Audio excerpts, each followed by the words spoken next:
네, 대한민국 임시정부사 토크 콘서트 대한민국 임시정부를 만나다에서는 오늘을 기념해서 이준영 마술사님께서 아주 특별한 퍼포먼스를 준비하셨습니다. 4차 산업혁명으로 대표되는 홀로그램을 이용해서 오늘 대한민국 임시정부를 만나다의 시작을 이 입체 홀로그램 퍼포먼스로 여러분께 보여드릴 예정입니다. 이 퍼포먼스는요, 암전 상태로 진행이 되는 만큼 가급적 휴대폰 사용을 자제해 주시면 감사하겠습니다. 자, 그럼 홀로그램 퍼포먼스 여러분의 큰 박수와 함께 시작해 보겠습니다. 박수 부탁드립니다.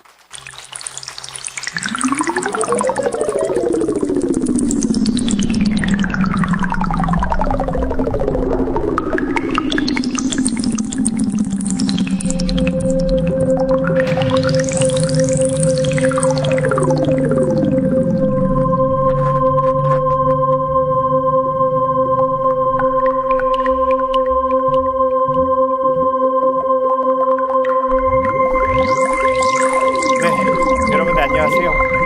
오늘의 스토리텔러 마술사 이준영입니다.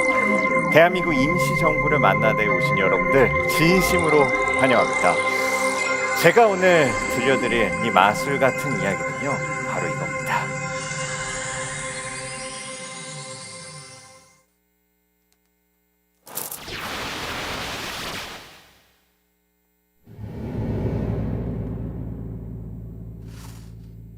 바로 이 책 속에 담겨져 있는데요.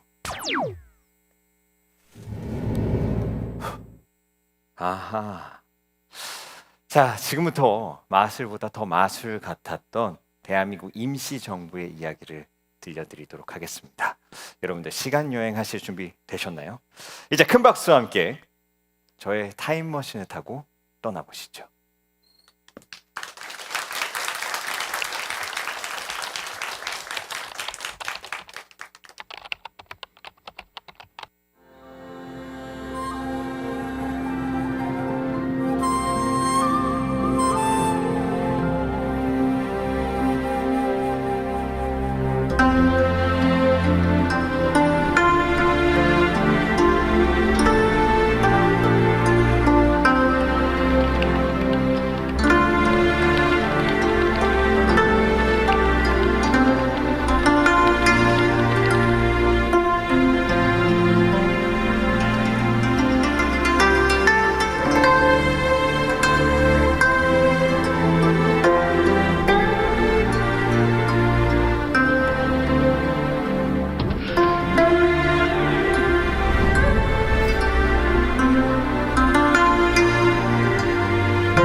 이곳은 1919년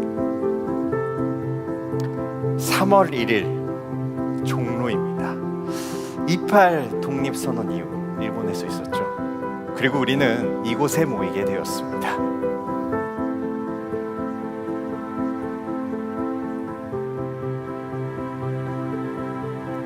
그리고 우리는 이 독립선언서를 읽었죠.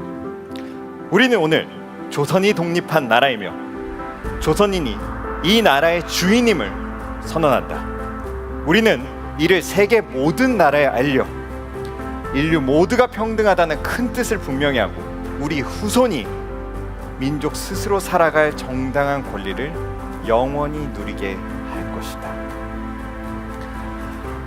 이것은 민족 대표 33분이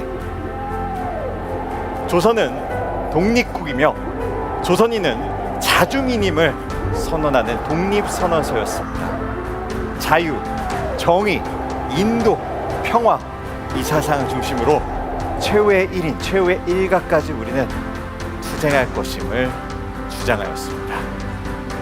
그리고 이 독립선언은요, 결국 서울과 이 평양에서 시작되어서 전국으로 퍼져나갔습니다.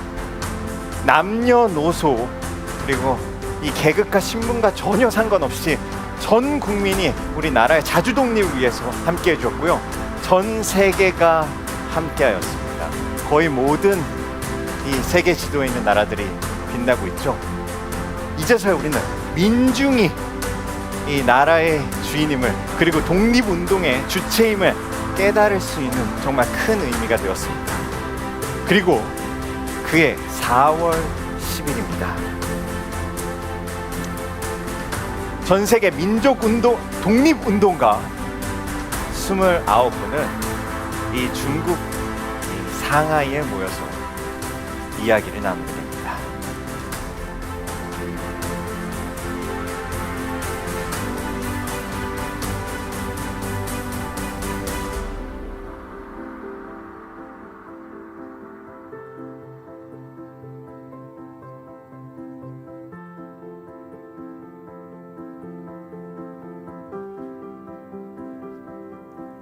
그때 그 회의 속으로 12시간 속으로 한번 들어가 보시죠.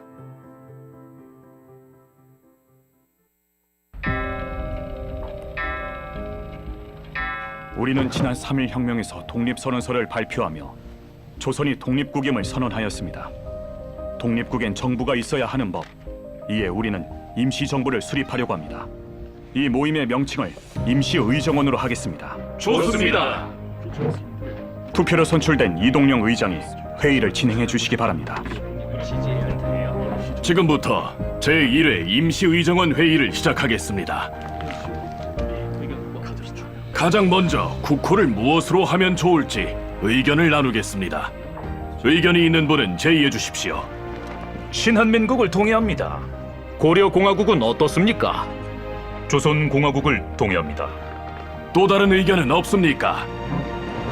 대한제국에 국민이 주인이라는 의미의 민국을 더한 대한민국으로 하는 것이 어떻습니까? 찬성합니다. 제청합니다. 임시정부의 국호는 대한민국으로 할 것을 선포합니다. 다음으로 관제를 편성하고 국무원을 선출하겠습니다.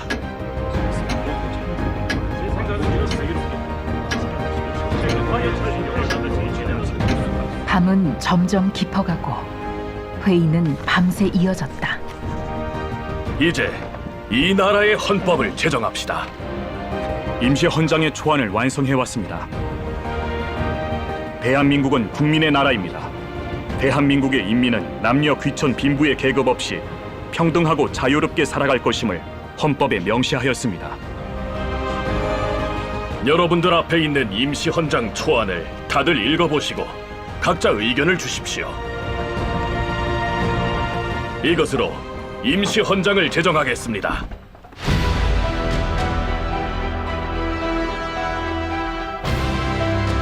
제1조 대한민국은 민주공화제로 함.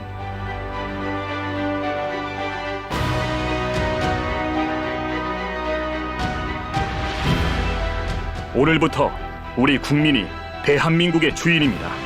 대한민국 임시정부가 자주 독립을 이뤄 한반도에 우뚝 서는 그날까지 힘을 합쳐 함께 나아갑시다. 이로써 제1회 임시의정원 회의를 마치도록 하겠습니다.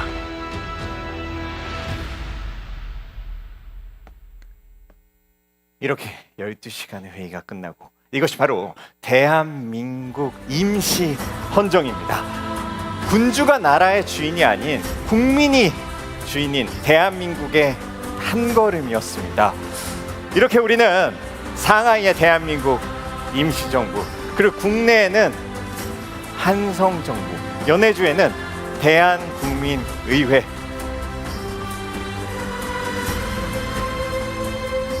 1919년 9월 우리는 드디어 통합정부를 수립합니다. 이것이 바로 대한민국 임시정부의 시작이었습니다.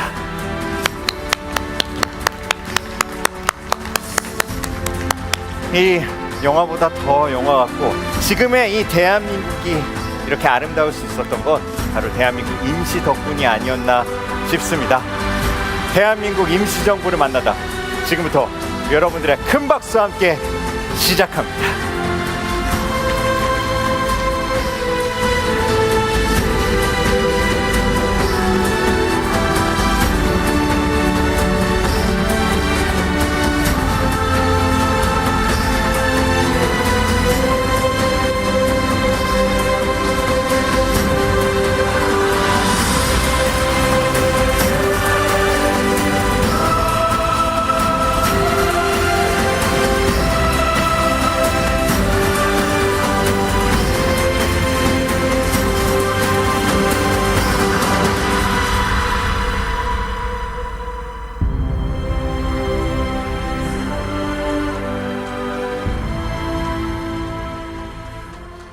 네, 고맙습니다. 이렇게 보고 있으니까요. 마치 타임머신을 타고 저 시대에 같이 있었던 것처럼 뭔가 진한 여운이 느껴지는 그런 퍼포먼스였던 것 같습니다. 여러분, 아주 멋진 퍼포먼스를 보여주신 우리 이준영 마술사님께 다시 한번 큰 박수 부탁드리겠습니다. 네, 고맙습니다. 이제 잠시 후부터 토크 콘서트 본격적으로 시작이 될 텐데요. 잠시 무대가 정리될 동안 안내 말씀을 드리도록 하겠습니다. 오늘 2개의 강연이 준비가 되어 있습니다. 이 강연들이 끝나고 나면 여러분께 저희가 직접 궁금한 점이 있으신 분들을 한해서 저희가 질문을 받을 텐데요. 궁금한 점 어떤 거든 좋습니다. 궁금하신 점 있으시면 질문해 주시고요. 그리고 또 질문해 주신 분들께는 저희가 오늘 바로 또 작은 선물도 준비를 했으니까요. 여러분 망설이지 마시고 질문해 주시면 감사하겠습니다. 그리고 앞서 말씀드렸던 것처럼 지금 온라인을 통해서도 함께 하고 계신 분들이 계십니다. 국립 대한민국 임시정부 기념관 유튜브 채널을 통해서도 지금 함께 하고 계시는데요. 지금 영상을 보시면서 역시 궁금한 점, 질문 있으신 분들은 저희 댓글을 통해서 남겨주시면 역시 저희가 질문도 여쭤봐 드리고요. 또 선정되신 분들께는 기프트콘을 선물로 드릴 예정입니다. 그래서 온라인으로 질문을 주실 때는 질문과 함께 자신의 이메일 주소를 함께 적어주셔야 저희가 이메일을 통해서 선물을 드릴 수가 있으니까요. 질문과 이메일 주소 함께 적어주시면 감사하겠습니다. 네, 여러분 정식으로 인사드리도록 하겠습니다. 저는 오늘 토크 콘서트 진행을 맡은 아나운서 유지은입니다. 반갑습니다.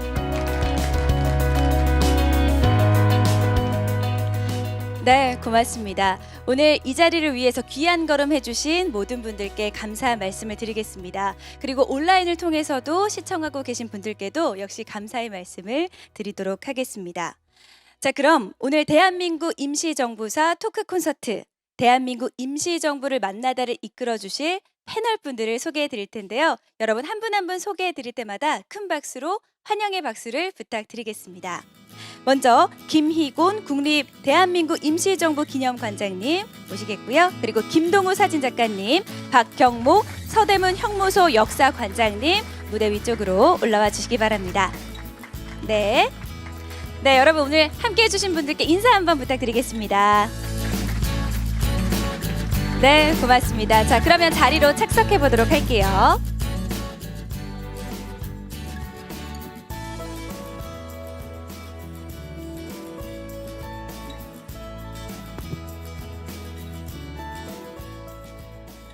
네, 고맙습니다.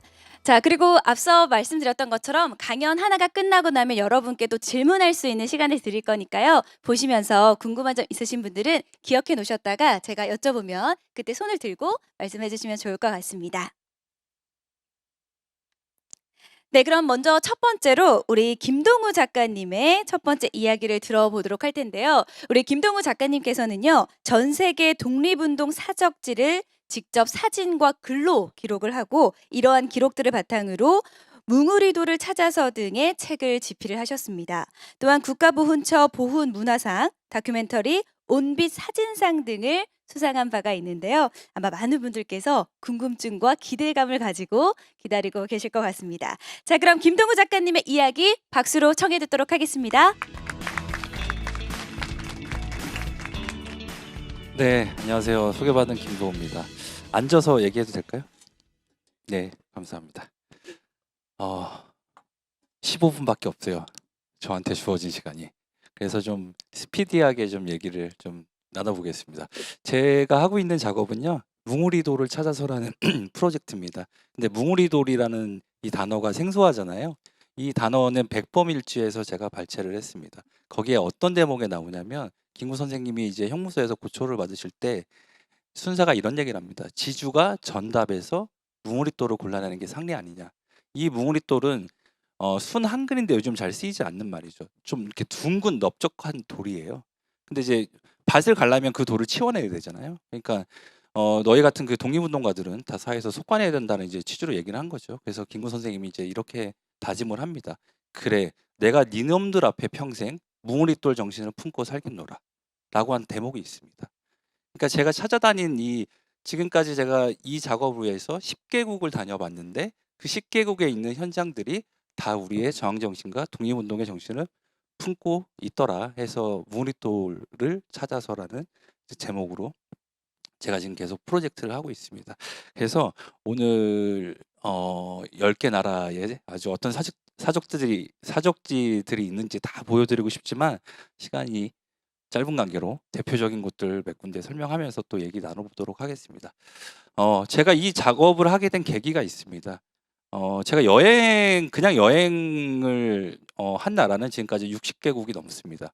근데 제가 정말 아껴둔 나라가 하나 있었어요. 인도였어요. 제가 여행자로서 아주 치명적인 단점이 하나 있거든요. 장이 안 좋아요.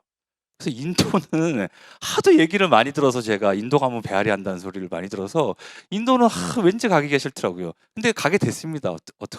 근데 이제 이 성을 제가 보고 하나를 깨우치게 돼요. 인도 하면 뭐 같다고 그러세요? 이거? 이게 꼬마 이거. 타지마할 떠오르죠. 타지마할. 제일 먼저 나오는 이제 단어가 타지마할이더라고요. 타지마할을 만든 왕이 샤자한이라는 왕인데 그 무굴 제국이 아주 강성했을 때죠. 그 샤자한이 만든 궁성이 또 이거예요. 레드포트라는 성이에요. 델리에 가면 있습니다. 마지막 무굴 제국의 성터입니다. 우리로 따지면 이제 경복궁 같은 곳이 되겠죠. 근데 이 성터를 제가 정보를 찾다가 어떤 이제 단어가 튀어나오냐면 인면, 전구, 공작대라는 단어가 튀어나오더라고요. 좀 말이 어렵죠. 인면은 인도와 미얀마를 얘기하는 한자고요. 전구는 전투 지역을 얘기합니다. 그러니까 인도, 미얀마 전투 지역에 파견된 공작대가 되겠죠. 1943년 8월 충칭에 있었던 광복군 중에 9명을 선발합니다. 영국군의 요청을 받고 이제 선발을 하게 되는데요. 영어와 일어가 능통했던 신체 건강했던 최종의 엘리트들을 뽑아서 여기 군인들이 있잖아요. 그런 이제 군인들을 뽑은 거예요. 그래서 9명을 비행기 태워서 이 델리에 보냅니다. 그래서 이 영국군 밑에서 이 영국군 총사령부터로 쓰이고 있었거든요. 그 당시에. 근데 여기서 이제 통신감청, 암호에도 뭐 포로신문, 그다음에 대적 선무방송, 우리 DMZ에서 막 방송하잖아요. 예전에. 그런 이제 대본 쓰고 이런 이제 지금으로 따지면 심리 전단의 역할을 맡았던 분들이 바로 이런 인면 전공작대였어요. 근데 이분들이 실제로 2차 세계대전에 참전해서 성과를 많이 세웁니다. 임정에서는 왜 이분들을 파견했냐면 우리한테 필요한 건 그거였죠. 참전국 지위. 2차 세계대전에 연합군편에서 우리도 싸웠다는 거. 이걸 얻고 싶어 했단 말이죠. 그래서 이제 근데 이런 사실들을 제가 찾아보고 너무 깜짝 놀란 거예요. 왜냐하면 저 학교 다닐 때는 이런 얘기가 교과서에 없었거든요. 지금은 한 줄 정도 들어가 있다고 하더라고요. 우리 역사가 이렇게 찬란한 역사가 있었어? 2차 세계대전에 직접 참전했던 역사? 왜 난 몰랐을까? 이제 여기서 자각을 하게 된 거죠. 그리고 제가 이제 그러면 제가 학교 다닐 때 배우지 못했던 우리 독립운동사가 이 전 세계에 얼마나 많이 흩어져 있는지 찾아봤더니 남미, 아프리카 빼고 다 있는 거예요. 북반구는 거의 다 있어요. 영국부터 시작해가지고 쿠바까지도 갔었죠. 와, 이게 장난이 아니구나. 장난이 아니었구나 이게. 내가 생각했던 거랑 너무 이게 다른 역사인데, 너무 거대한데 이 우리 독립운동사라는 게 해서 또 찾아봤죠. 그러면 이 독립운동사, 이 국외 독립운동 사적지를 기록한 작가가 있었는지 물론 학자들은 이제 연구 조사를 해놨죠. 근데 없더라고요. 제대로 이거를 가가지고 찍어놓은 사진가가 없더라고요. 그래서 이 작업을 한번 해봐야 되겠다. 약간의 모르겠어요. 여기서 인면 전구공작 때 어떤 분이 저한테 쑥 비행기를 한 건지 모르겠으나 거기서 다짐을 하게 됐습니다. 그래서 여기서부터 인도부터 이제 제 작업이 이제 시작이 되는 거죠.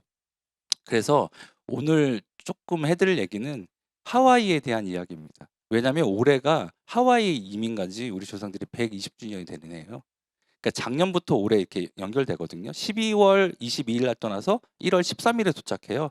그래서 하와이 미국에서는 올해를 120주년이라고 기념하고요. 우리나라는 작년을 120주년으로 기념하죠. 그래서 제가 작년에 이 하와이 작업을 다녀왔습니다. 코로나 이제 끝나고 처음으로 간 이제 국외 작업이었는데요. 아부지라고 써 있는 이 무덤, 이렇게 버려진 무덤들이 많아요, 하와이. 왜 그런 이유가 있는데요. 왜 그랬냐면 이 하와이에 이민 간 사람들 1902년부터 5년까지 7,300명 정도의 사람들이 이제 제물포에서 배 타고 넘어가게 되는데 이 사람들이 선택을 해야 됐어요. 돈을 벌어서 고향에 돌아갈 건지 아니면 하와이에 남을 건지 아니면 미국 본토로 나갈 건지. 근데 중국 사람들하고 일본 사람들이 먼저 하와이에 들어갔는데 이 사람들의 귀향 비율은 50% 정도 됐습니다. 근데 우리는 30%로 떨어져요. 아니 나라가 이제 풍전등화의 위기니까. 돌아오는 편보단 여기에 머물러 있는 편을 선택한 사람들이 많았죠. 그래서 이분들이 하와이 남거나 미국에 나가게 되는 거죠. 그래서 독립운동을 또 해나가게 되는데요. 기독교인들이 많았다는 점이 또 작용을 합니다. 하와이를 떠나서 미국으로 간 사람들, 고향에 돌아간 사람들도 있었잖아요. 그 다음에 기독교인, 그중엔 기독교인들이 많았기 때문에 버려진 무덤들이 많이 생겨납니다. 제가 작년에 갔을 때 가장 찡하게 이제 찍었던 사진 중에 한 장인데요. 뭐라고 써 있는 거냐면 이게 관뚜껑이에요. 비석조차 쓸 수 없어서 돈이 없어서 그냥 콘크리트를 부어버린 거예요. 관뚜껑으로. 근데 그 위에 뭐라고 써 있냐면 왼쪽부터 경성 애오개, 서울 애오개역 있잖아요. 5호선. 박기옥. 박기자는 한자고 옥자는 또 한글입니다. 그러니까 박기옥이라는 사람 죽었는데 이 사람이 누군지는 써줘야 되잖아요. 그러니까 그 지인 누군가가 한자와 한글이 다 완벽치 않은 사람이 쓴 거죠. 그래서 제가 하와이에 있는 아주 많은 무덤들을 찾아다녔는데 제 일 중에 제일 큰 이제 어려움이 무덤 찾는 거예요. 특히나 특정 인물을 찾아내는 거. 근데 공동묘지가 엄청 넓잖아요. 근데 어느 자료를 찾아봐도 해외에 있는 어떤 공동묘지에 딱 여기 가면 있다 이렇게 나온 자료는 없거든요. 예, 그 공동묘지에 있다 정도만 나오지. 그러면 가서 막 다 뒤져야 되는 거죠. 그래서 1902년 전에 태어난 사람들 거기 써 있잖아요. 생몰 연도가. 그러니까 한국 땅에서 태어난 사람들의 얼굴만 추렸어요. 그 비석에 사진이 박혀 있는 비석들이 있어요. 간혹 다 그렇게 돼 있는 건 아니고요. 그래서 그분들만 추린 거죠. 그래서 이분들의 얼굴이 1902년부터 5년까지 하와이로 간 사람들의 얼굴입니다.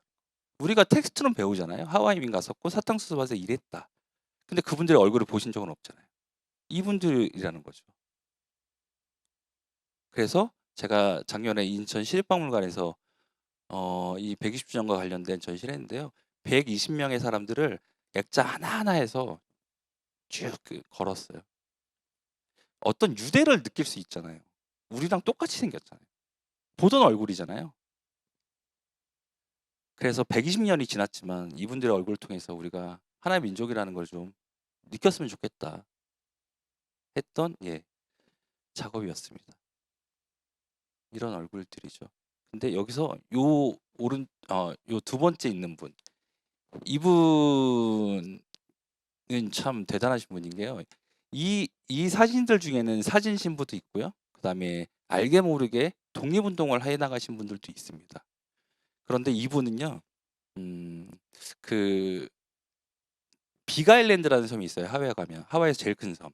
제주도보다 6, 7배 정도 크다는데요. 엄청나게 큰 섬인데 거기에 힐로라는 곳이 있는데 거기에 가면 알라의 공동묘지라고 있어요. 거기에 130기 정도의 한국 사람들 무덤이 있는데 그 130기의 무덤을 탁본을 다 떠가지고 이름을 이렇게 다 정리해서 어디다 대조했냐면 창원대학교 연구팀이 했습니다. 이거는 안중근의사 의원금을 낸 사람들하고 대조를 한 거예요.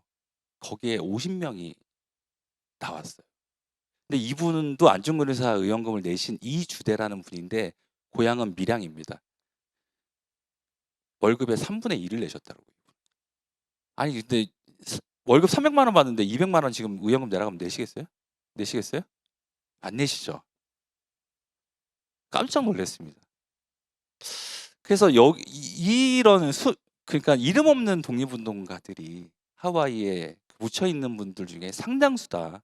그러니까 우리가 단순히 이름 있는 독립운동가들만 기억할 게 아니라 이런 분들도 기억해주고 하와이들 많이 여행 가시잖아요. 한 번씩 그러니까 둘러보셨으면 좋겠어요.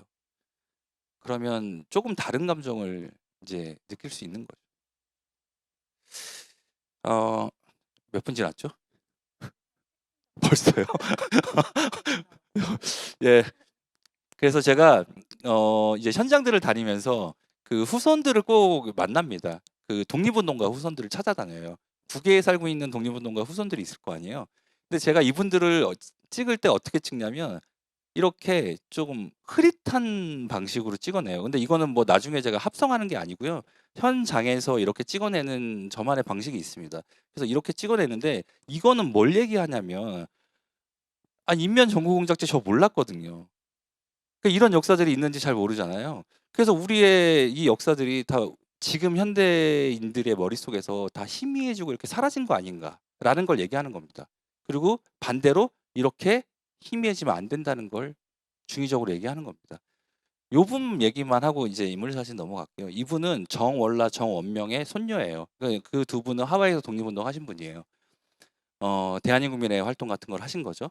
근데 이제 저기 들고 있는 저분은 이제 정월라 그 할머니 사진인 거예요. 근데 할머니가 이제 딸을 낳았어요. 근데 그 딸이 이분의 어머니죠.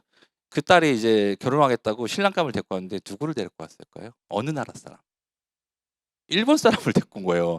근데 왜냐면 그 둘은 거기서 하와이에서 태어난 거예요. 거기는 다인종 국가잖아요. 아니 학교도 같이 다니고 친구야. 그러다 사랑에 빠질 수 있잖아요. 근데 엄마 아빠는 그걸 못 받아들이는 거지. 거긴 독립운동가니까. 그래서 딸을 2년 동안 안 봤대요. 어떤 계기로 보게 됐냐면 이분이 태어나 2년 뒤에. 그러니까 애기 낳으면 다 끝나나 봐요 이게. 그래서 이분이 그런 가족사 얘기를 해주더라고요. 그래서 이게 저는 한국판 로미오와 줄리엣 얘기 같은 막 그런 느낌이 좀 들었어요. 네. 그래서 방사겸이라는 분의 이제 무덤인데요. 이건 LA입니다. 로즈데일 공동묘지라고 있는데요. 고려 인삼 장수였어요.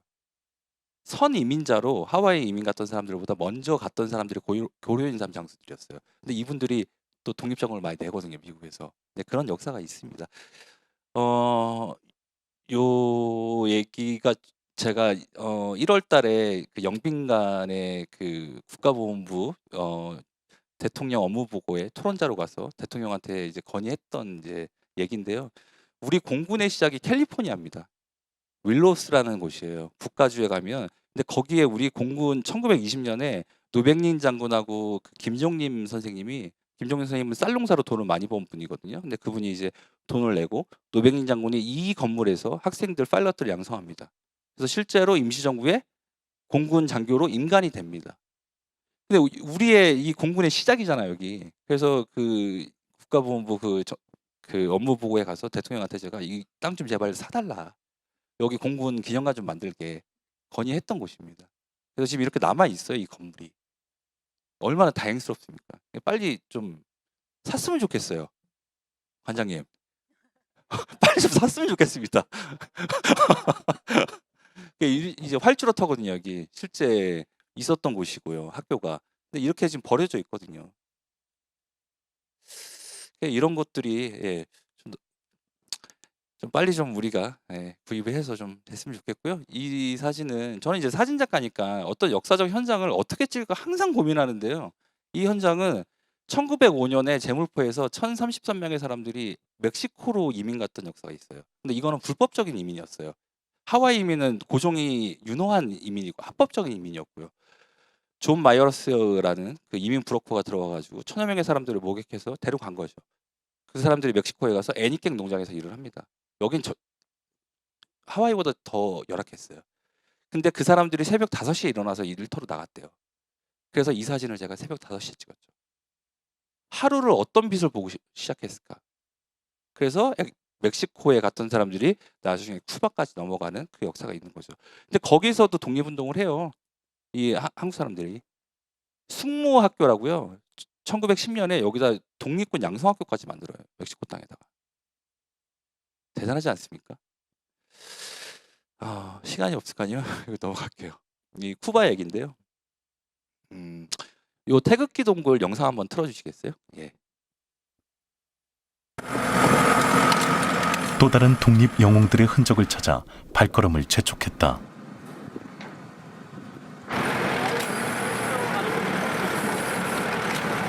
왕청현 라자구 지역의 한 마을에 왔는데요. 이 강을 넘어가면 독립군들이 사용하던 동굴이 하나 있다고 합니다. 그래서 지금 거길 찾아가는데 차로는 이 강을 건널 수가 없어서 지금 트랙터를 한 대 빌려가지고 지금 가는 길이에요. 와. 또 동네 또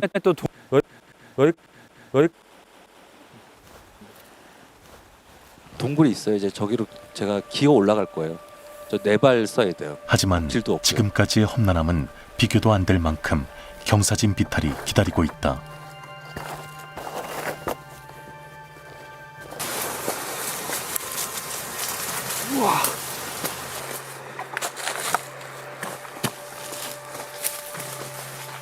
거의 90도에 가깝게 경사진 길을 올라 동굴 입구에 도착했다.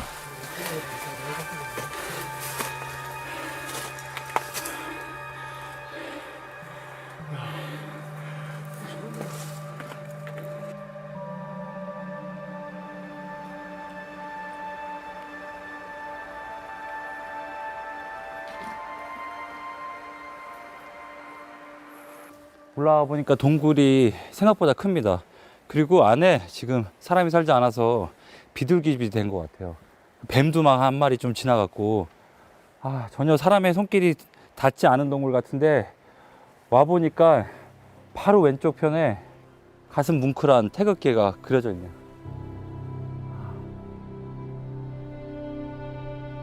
오랜 세월에도 바래지 않은 태극기, 그리고 여기 보면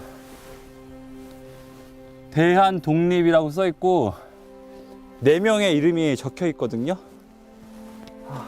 이분들이 여기다 태극기를 그리고 아마 이름을 써놓지 않았을까 추정을 해봅니다. 그 옆에 새겨진 4명의 이름.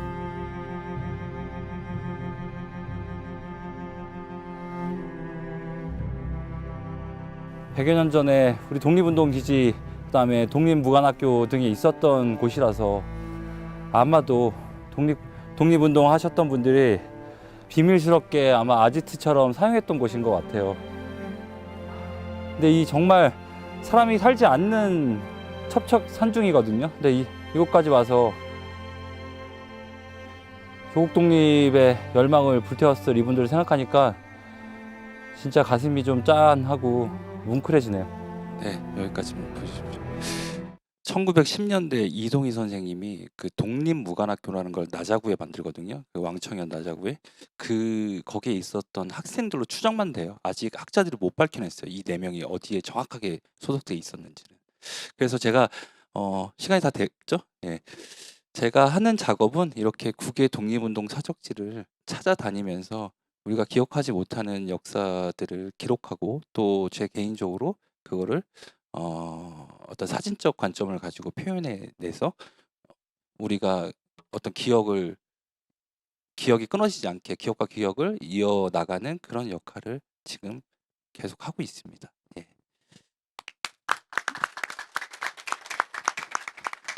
네, 김동우 작가님의 이야기를 들어봤습니다. 정말 장면 사진 하나하나 볼 때마다 정말 가슴 속에서 울림이 있을 만큼 정말 의미 있는 그런 이야기들이었던 것 같은데요. 먼저 좀 이렇게 쭉 한번 강연을 들으시면서 우리 김희곤 관장님께서도 뭔가 좀 덧붙이고 싶은 말씀이 계실 것 같아요. 어떻게 보셨나요? 예, 좀 이럴 때 쓰는 말 중에 하나가 만감이 교차한다는 게 있어요. 제가 왜 그러냐 하면은 지금 김동우 작가께서 현장을 다니면서 이렇게 찍어서 이제 소개를 하는데 그렇게 되기까지에는 누군가가 먼저 현장을 조사해서 정리하고 알린 사람이 있을 것 아니겠어요? 그러한 논의가 우리 연구자들은 99년에 공식적으로 해외의 독립운동의 현장들을 종합적으로 조사하자. 단편적으로 이제 전해질 때 종합적인 조사를 제안하게 되고, 그리고 2002년에 전 세계를 7개 구역으로 나누어서 조사단이 나가게 됩니다. 그 7개 지역을 나누어서 유럽이든 지금 북미든 처음 나가서 이제 조사를 하게 되는데 사실 처음에는 많이 틀리기도 하고 시행착오가 많았죠. 그리고 이제 그것을 정리하여 독립기념관에서 종합 보고서를 내기 시작을 했고, 지금까지 20권의 해외 독립운동 사적지 조사 보고서가 나와 있습니다. 이제 웹사이트에도 공개가 되고 있고요. 이제 그런 작업들이 작가들 손에 넘어가니까 이렇게 바뀌는구나. 제가 그래서 세대가 작가님하고 저하고 한 세대 좀 차이 나는 것 같긴 한데, 우리 세대는 처음 현장을 누비면서 고생하면서 찾았는데, 지금 이제 다음 세대로 가니까 작가의 손에 의해서 이게 예술로 가게 되는구나 하는 그런 생각을 좀 가지게 되었고요. 처음에 인면전구공작 때 말씀을 하실 때 마침 우리 기념관이 올 가을의 특별 전시 주제가 카이로스는 80주년 기념으로 2차 세계대전기의 그 외교 활동, 그 가운데서도 인면전구공작 때 내용이 들어 있습니다.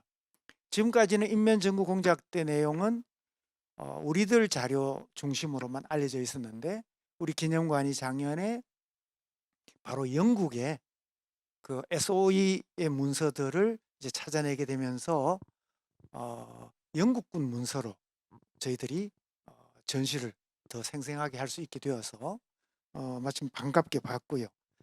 이 지나간 자료 중에서 19페이지를 한번 저는 보면서 좀 이야기를 조금 더 하고 싶습니다. 19쪽을 한번 넘겨 주실 수 있을까요? 네, 저희 19페이지 화면 한번 띄워주세요. 네. 찾을 동안에 저도 독립운동사 전공하면서 현장을 뒤지다 보면은요, 제일 먼저 가게 되는 것이 묘지예요.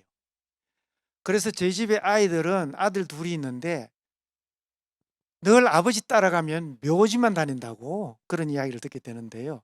미국 같은 경우에는 하와이에 이민 갔던 사람들이 제1차 하와이에서 가는 곳이 샌프란시스코예요.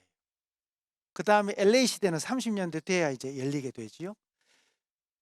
지금 황기환 선생님의 묘소의 묘비인데 요즘 여러 차례 보도가 되었고, 우리 국가보훈처가 이제 국가보훈부가 되면서 다음 달에는 이분의 유해를 국내로 모셔오는 걸로 지금 준비들을 하고 있지요. 근데 이 묘에 보면 묘비에 황기환 지묘라는 글자가 잘 보입니다. 오른쪽에 대한인 이렇게 돼 있지요. 대한인. 제가 여기 나무가 왼쪽에 뭔지를 잘 모르겠어요. 그건 제가 나무에 소질이 없어서 모르겠는데, 황기환 지묘 바로 왼쪽에 적혀 있는 글자가 무슨 글자냐 하면 민국 5년 4월 13일 영면 이렇게 되어 있습니다. 이분이 파리 강화회의에 가서 김규식 선생을 모시고 외교 활동을 펼치다가 파리 강화회의가 끝나고 난 뒤에 미국으로 와서 1923년에 돌아가셨습니다. 그래서 그 글자의 제일 밑에 두 번째 줄에 born in Korea라고 되어 있고 died 그리고 에이프릴 13일. 그런데 이분이 저 잘게 쪼아서 쓴 그 황교안 지묘 왼쪽에 민국 5년이라고 쓸 때 이게 중화민국이겠어요? 미국 민국이겠어요? 대한민국이죠.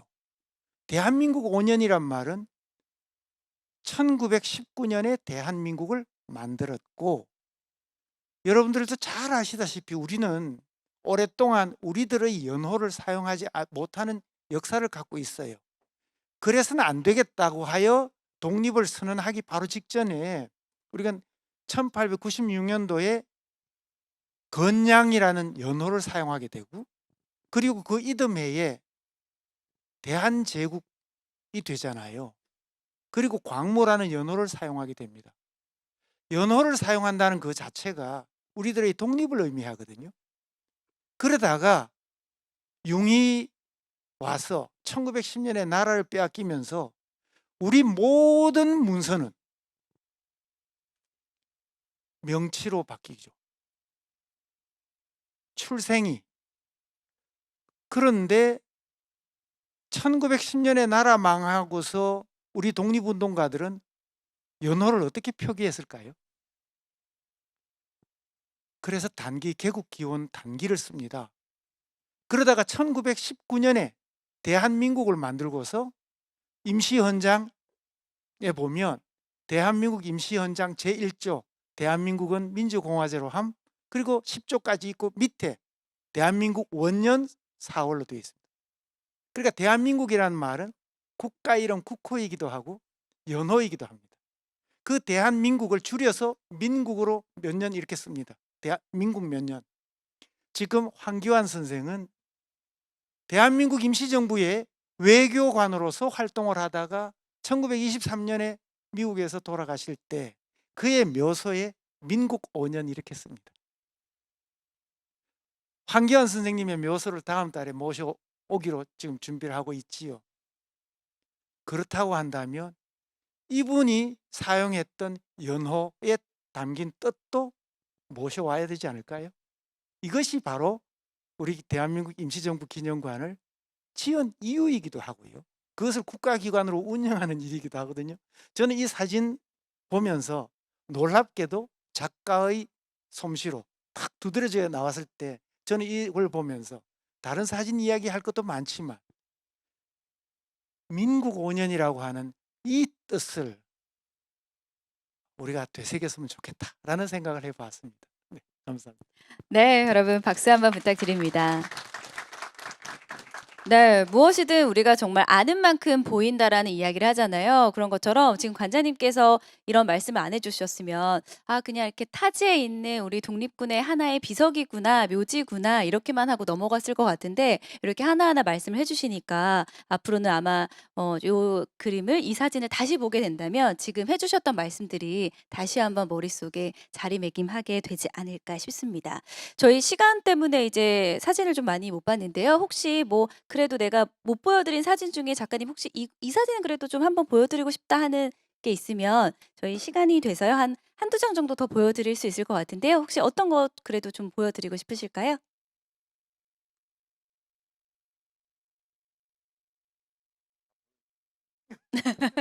네. 싶은데요. 요 얘기 할까요? 좀 재밌는 얘기로 가볼까요? 올해가 또 우리나라 사람들이요 연해주에 이주한 지 160주년 되는 해예요. 1863년에 시작되거든요. 이 연해주 이주가. 근데 이제 함경도에 있던 농민들이 1863년 이제 겨울쯤에 배고픔을 못 참고 두만강을 넘습니다.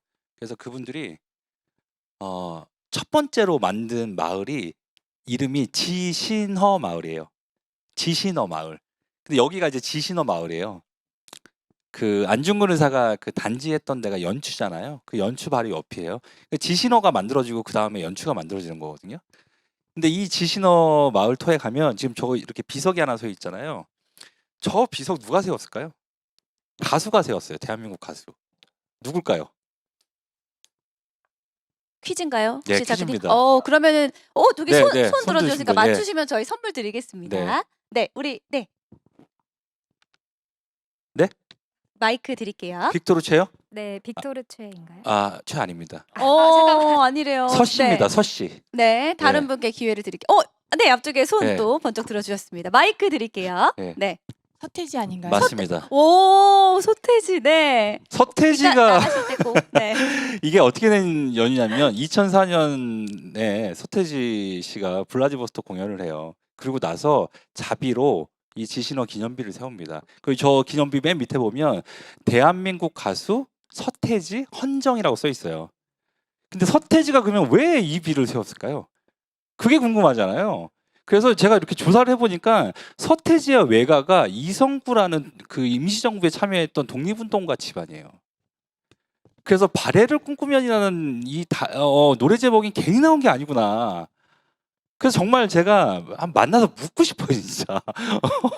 근데 서태지 씨가 저를 만나줄 것 같지는 않고. 그래서 지금까지도 제가 추정만 하고 있습니다. 그래서 이 지신어 기념비가 서태지 세웠고, 올해가 이 지신어 마을에 이주한 우리 사람들이 연해주로 간 지 160주년 된 해다. 이것도 좀 기억해 주시면 좋을 것 같습니다. 그래서 제가 요즘 그 연해주와 관련된 좀 지금 책을 쓰고 있어서 그 얘기 좀 해드렸고요. 하나 더 얘기해도 되나요? 네, 하나만 더 들어볼게요. 네, 뒤로 가야 되는데 이게 뒤로. 네, 단지 동맹비인데요. 그 지신어 이제 저 기념비를 지나서 그 연추 지금 크라스키노라는 곳에 가면 이 단지 동맹비가 서 있습니다. 영웅들 다 보셨죠? 영웅의 첫 장면이 그거잖아요. 연추 그러면서 그 자작나무 숲, 그 눈 쌓인 자작나무 숲에서 이제 단지하는 장면이 처음 나오잖아요. 칼로 자른 거 아닙니다. 칼 아닙니다. 칼을 쓰진 않았어요. 조막도끼라 그래가지고 이렇게 생긴 도끼로 찍었어요. 이렇게 나무판 대고. 근데 그것도 다 보관하고 있었대요, 예전에는. 근데 그게 지금 어디로 간지 모르겠지만. 근데 이제 그 영화에 좀 오류를 잡고 싶었어요. 그리고 그 무슨 뭐 바람 부는 막 그 눈발 날리고 그런 자작나무 숲 아니고요. 두 가지 설이 있더라고요. 하나는 그 안흥칠 역사에 나오는 김씨성을 가진 사람이 하는 여관방이었다. 그 하연추에 있던. 그거 아니면 최근 나온 또 자료에는 최재형의 집에서 했다. 뭐 이렇게 그게 아직 정확하게 정립은 안 돼 있더라고요. 그래서 그런 설들이 있다는 거. 그래서 뭐 눈밭에서 한 거 아니다. 칼 쓰지 않았다. 요 영화의 오류를 저는 영화적 상상력이고요. 그거를 실제로 진짜 그랬다고 좀 생각하시는 분이 있을까봐 말씀드렸고요. 여기는 블라디보스톡에서 차로 한 4시간 떨어져 있습니다. 그래서 블라디보스톡 이제 빨리 좀 전쟁 끝나가지고 직항 다시 좀 생기고 갔으면 좋겠는데요. 너무너무 좋아요, 블라디보스톡. 이런 역사적인 사건들도 많고 그 블라디보스톡 역도 우리 안중근 의사가 이제 하얼빈 갈 때 기차 탄 곳이기도 하지만 헤이그 특사들이 또 기차 탄 곳이거든요. 뭐 그런 곳들이 많으니까 나중에 이제 연해주 가시면요, 이 단지 동맹비도 꼭 보셨으면 좋겠어요. 저 뒤에 이 들판 있죠. 지금 뿌옇게 처리된 저기가 또 발해성 염주성이 있는 곳이에요.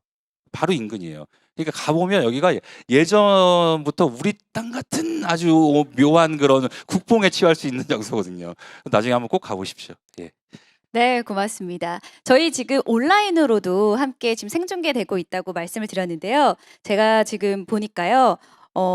우리 최지호님께서 고대부고 1학년 4반 28명이 단체로 지금 시청을 하고 계시대요. 해외에서 활동한 독립운동가 분들에 관해서 알게 되는 뜻깊은 시간을 보내고 있습니다. 앞으로도 많은 관심 갖도록 노력하겠습니다라고 이렇게 또 메시지를 주셨는데요. 네, 감사합니다.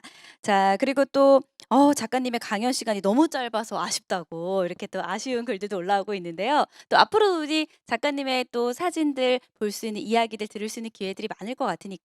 또 그런 분들은 좀 기다리면 되겠죠? 네, 꼭 만들어 주세요. 좋습니다. 자, 그럼 이번에는 좀 질문을 한번 받아보도록 할게요. 혹시 강연 들으시면서 좀 이런 이야기가 궁금하다 하셨던 분 계시면 질문 받도록 하겠습니다.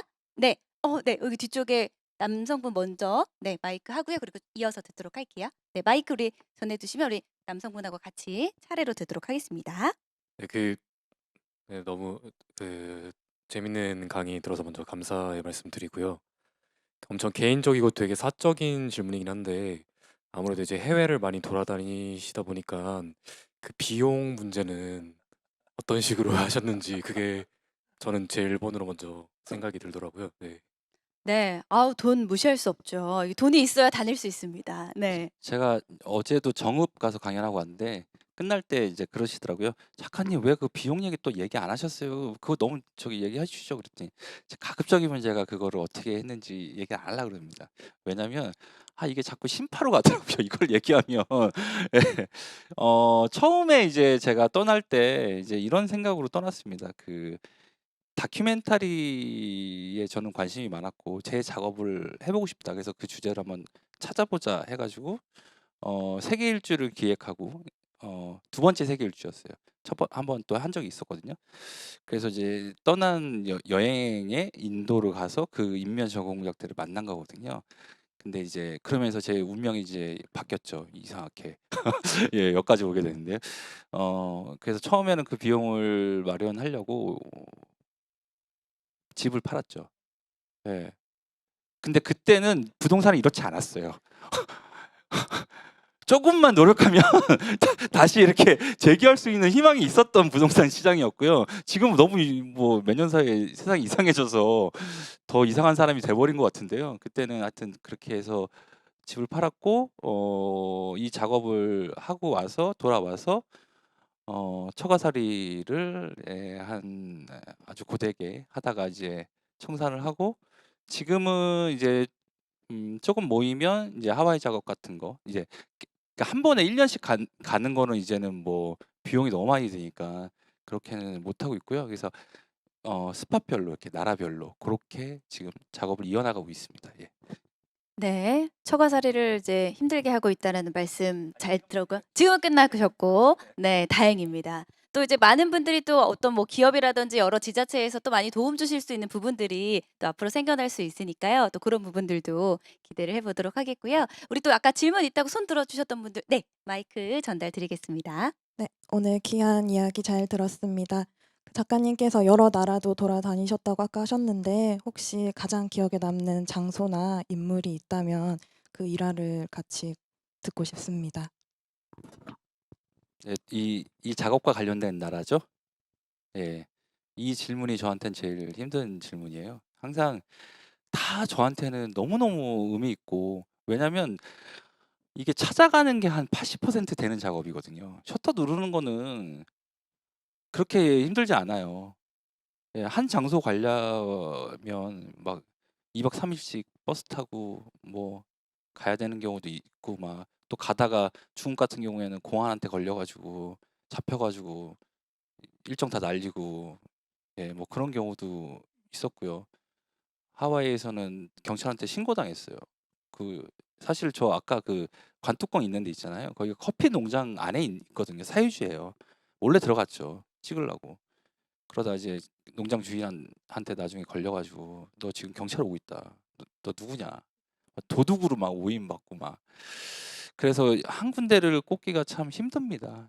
저는 진짜 한 곳 한 곳이 저한테는 너무너무 의미 있고 예. 어떻게 또 중국의 또 그 우리 임시정부가 만들어진 그런 것들을 어떻게 또 배제하고 또 딱 하나만 꼽을 수 있겠어요. 예, 다 의미가 있고 그런 곳이라 예, 저한테 다 의미가 있어요, 진짜.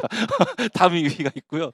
인물 한 분만 말씀드리면 그냥 이거는 그냥 제 추억이니까요. 첫 번째 그 후손 만났을 때 그분이 이제 멕시코에 살고 있는 김익주라는 독립운동가의 후손이에요. 다비킴이라는 분인데 김익주 선생님이 이제 4년 동안 애니게임 농장에서 일한 다음에 탐피코라는 지방에 가 가지고 식당을 만드는데요. 식당 모양이 한국식 정자예요. 2층짜리 정자 모양의 식당을 만들어요. 생각을 해 보세요. 다수평품 건물이에요. 거기에 한국식 목조 건물 정자가 딱 들어선 거예요. 핫플이래 여기에. 근데 거기서 돈을 많이 버세요. 그래서 그거를 이제 상해에서 또 만들어진 것 중에 적십자가 있거든요. 대한민국 적십자. 거기다 돈 보내시고요. 대한민국민의 미국에 그것도 임시정부에다 보내고 그다음 해방이 됐어요. 해방이 되는데 국가 재건 의원금도 보내요. 그런 분이 김익주라는 분이에요. 우리가 또 기억해야 되는 분이거든요. 그분의 또 무덤도 멕시코 시티에 있어요. 오늘은 못 보여드리지만 찾아갔습니다. 예, 그런 분들이 기억에 많이 남죠. 예. 네, 질문해 주신 분들 고맙고요. 우리 앞서 퀴즈 맞추셨던 서태지 맞춰주셨던 분하고 질문 주신 두 분 저희 돌아가실 때 앞쪽에 말씀해 주시면 저희 기프티콘 선물로 드린다고 하니까요. 꼭 받아서 가셨으면 좋겠습니다. 자, 다음 강연으로 넘어가기 전에 우리 또 관장님께서 한 말씀 더 해주실 것이 있다고요. 네. 시간을 보니까 짧게 시간이 있어서 한번 몇 말씀 보태 보겠습니다. 앞서 이제 찾아다니는 것 자체가 굉장한 개척 정신이 있어야 되거든요. 집을 팔아서도 가는 것도 개척 정신인데 독립운동사를 공부하다 보면 한국 사람들이 어디까지 갔을까? 언제 갔을까? 하는 그런 자꾸 생각이 들어서 추적을 해보면요. 제일 먼저 멀리 간 사람들이 인삼장사들이에요. 한국 사람 중에 우리 특산물인 인삼을 갖고 전 지구상에 안 간 곳이 거의 없어 보입니다.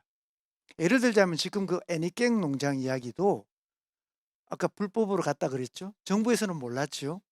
그런데 그들이 그곳에 가서 분명히 노동자로 갔거든요. 그런데 현장에서는 노예가 됩니다. 근데 이들이 노예 노동을 하고 있다라고 하는 사실이 누가 어떻게 알았게 되었을까? 바로 인삼장사들입니다. 그분들이 샌프란시스코 쪽으로 와서 대한인국민회가 만들어져 있고 그쪽에 이야기를 합니다. 그러면 거기에서 보고가 되고 회보가 나오고 국내로 알려지고 도대체 정부는 뭐 하느냐? 그럴 때는 이미 통감부 시절입니다. 그러니까 현장 조사를 하러 가던 관리도 중간쯤 가다가 돌아와 버립니다. 예, 그러니까 이게 저는 그래서 개척 정신 이야기할 때 인삼장사가 얼마나 멀리 가는가.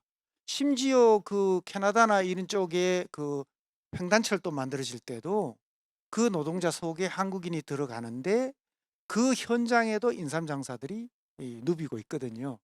그러니까 상하이에도 마찬가지입니다. 그래서 저는 우리 독립운동사 공부하면서 참 재밌게 보았던 것이 이 팽창성, 얼마나 멀리 갈 수 있었던가 하는 것이고요. 지금 그 우리 작가님이 활동하시는 것도 그런 개척 정신의 바탕 위에서 이루어진 게 아닌가 하는 생각을 해봅니다. 네.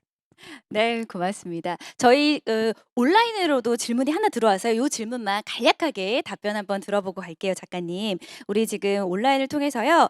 해외에서 작업하시면서 많이 힘드셨을 텐데요. 그래도 힘든 상황에서도 보람된 순간이 있으시다면 언제셨을지 궁금합니다. 그리고 앞으로 어떤 나라를 또 가보고 싶으신가요? 라고 질문 주셨는데요. 요거 짧게 한번 대답 들어보도록 하겠습니다. 그리고 이 질문 주신 분들께서는 지금 메일 주소가 없어요. 우리 박경민님 이메일 주소 같이 남겨주시면 저희가 그 이메일 통해서 선물 보내드리도록 하겠습니다. 네, 작가님 답변 짧게 부탁드릴게요. 네.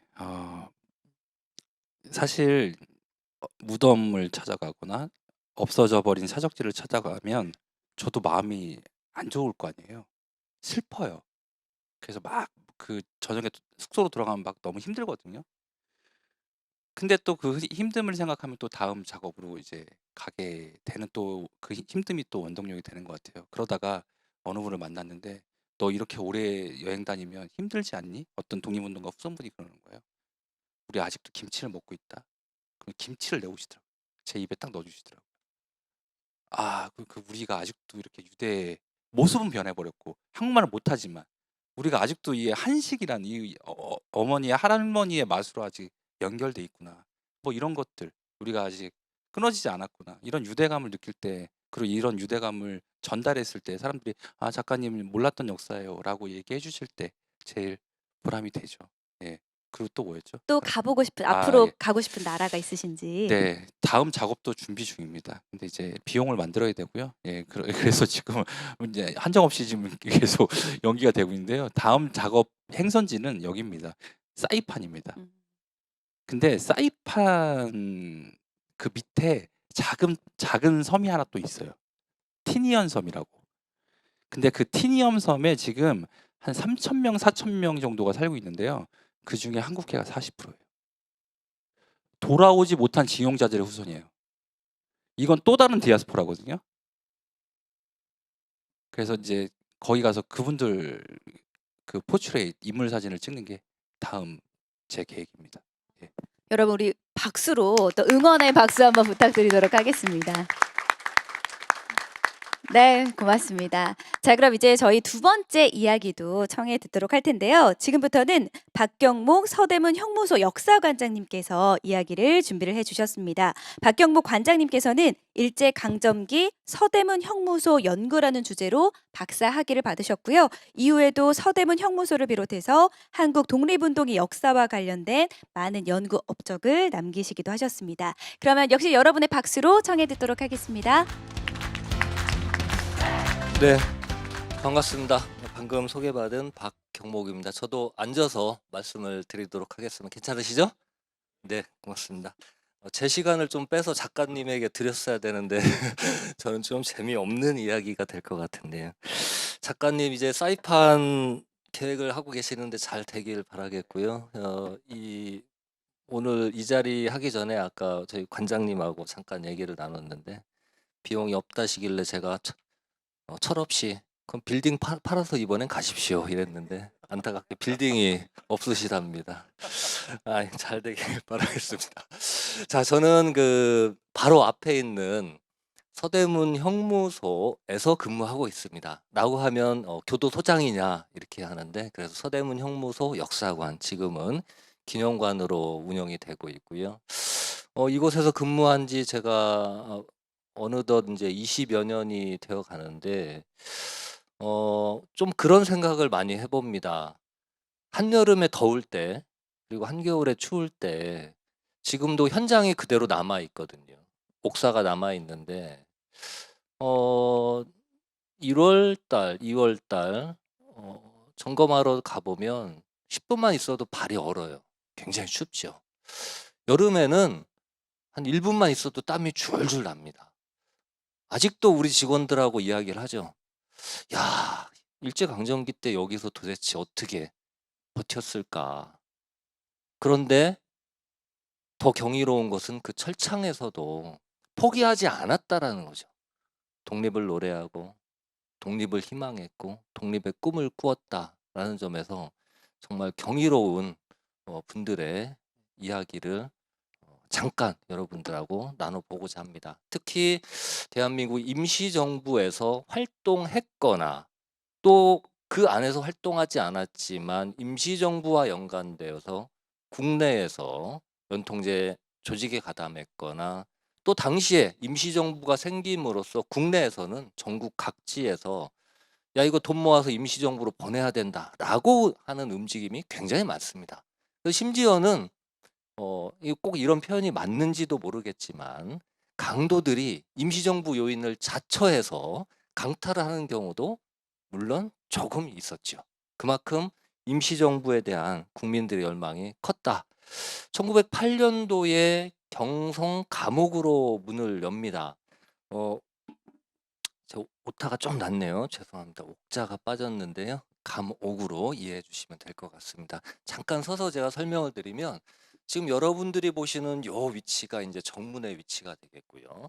지금 멀리서 보면 요 우마차도 앞에 지나고 있습니다. 1908년도에 모습을 그대로 담고 있는데 일본 제국주의가 강제 병합을 하기 전에 당시에 굉장히 활발했던 의병들을 주로 집중 수감하게 되는 감옥으로 문을 열게 됩니다. 그리고 이제 임시정부 요인들이 본격적으로 수감된 것은 임시정부가 1919년 4월 달에 만들어졌기 때문에 19년도 이후의 일이 되겠죠. 자, 이분은 김규열이라고 하는 분인데요. 제가 지금 보여드리는 사진들은 지금 현재 원본으로 남아있는 사진들인데 쉽게 우리 시민 여러분 이해를 하시면 지금 개념으로는 범죄자 사진이죠. 그러나 여기에 지금 보여드리는 분들은 우리가 생각하는 범죄자가 아니라 항일, 독립운동으로 여기에 수감되신 분들인데 대한민국 임시정부 파견원 강태동이라는 분을 만나게 됩니다. 당시 임시정부에서 국내로 많은 분들을 파견해서 선무활동을 했는데 이분이 경문을 하나 가져와요. 어떤 경문이냐면, 야, 수십 원의 월급을 받으면서 주구가 되지 말고 천구의 역적이 되지 말고 독립전선에 나서라, 뭐 이런 경문을 가져옵니다. 그래서 이 김규열이라는 분은 이 경문을 받아서 그 경문의 명의는 이제 대한청년단의 명의로 되어 있었죠. 경문을 뿌리다가 일체경찰에 발각이 돼서 수감이 되었는데 1919년에 이제 수감된 모습입니다. 이 당시에는 3.1운동으로 인해서 또 많은 분들이 수감됐을 때인데요. 자, 이분의 형량은 징역 2년을 받는데, 징역 2년이면 굉장히 많은 형량이다라고 하는 것을 조금 후에 왜 그런지 또 같이 살펴보도록 하겠습니다.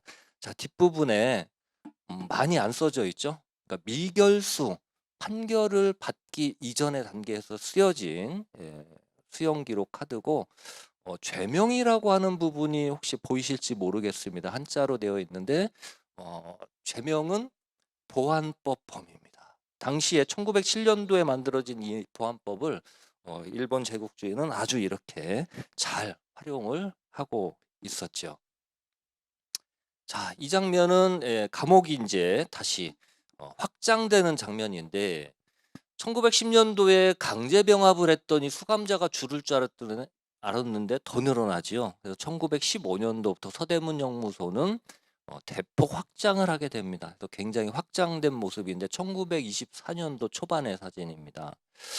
그리고 3.1운동 3,075명 12월 말에 19년 12월 말에 3,075명까지 수감이 되었고, 우리 시민 여러분들이 보시는 위치에서 왼쪽편, 정문의 왼쪽편 지역이 15년도부터 확장된 지역이고요. 정문으로부터 오른쪽 지역이 지금 후에 20년대 초반에 확장된 건물입니다. 그래서 앞서 말씀드린 김규열 지사 같은 분은 저 왼쪽편 지역, 그리고 3.1운동가들은 저 왼쪽편 지역에 수감이 되었다라고 하는.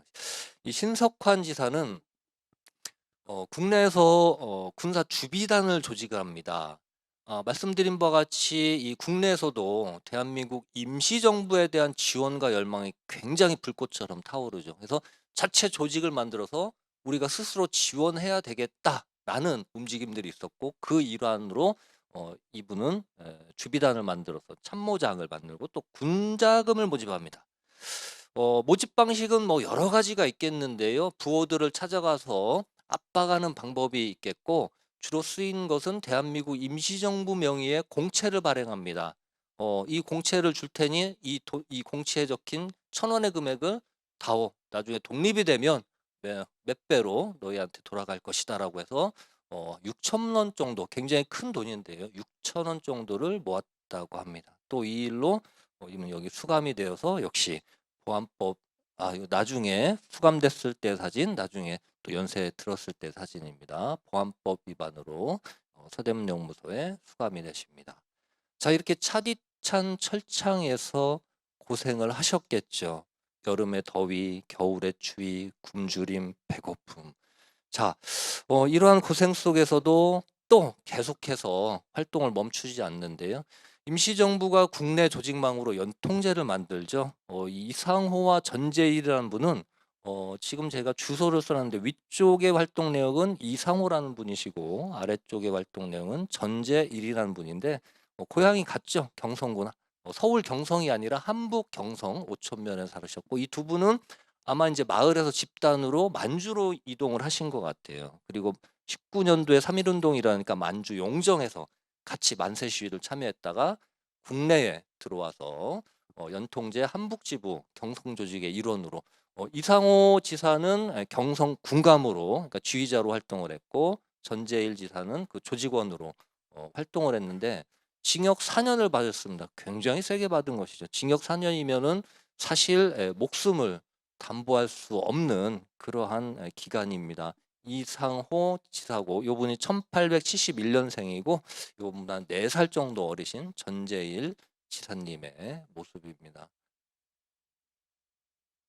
자, 이승훈이라는 분인데요. 요분은 임시정부 활동은 하지 않았지만 제가 왜 이분 사진을 가져왔냐면, 민족대표 33인입니다. 여러분들 아시는 한용운, 권동진 이런 분들과 함께 3.1운동기에 독립선언을 발표를 했는데, 이분이 추록 이후에 동아일보 기자랑 인터뷰를 합니다. 그 인터뷰 기사가 지금도 남아 있는데 기자가 이런 질문을 하죠.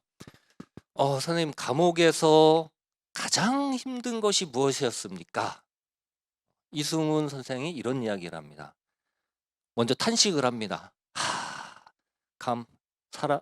인간도 동물인지라 굉장히 힘들었는데 몇 달 지나니까 적응이 되더이다. 그런데 가장 힘든 것은 먹는 고통이었습니다.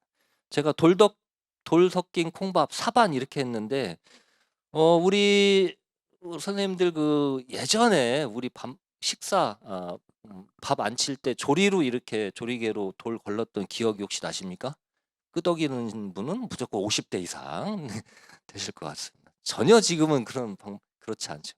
근데 감옥에서 주는 밥에는 그 돌이 너무 많이 섞여져 있어서 무심코 나오는 콩밥을 씹었다간 이빨이 우두둑 나간다.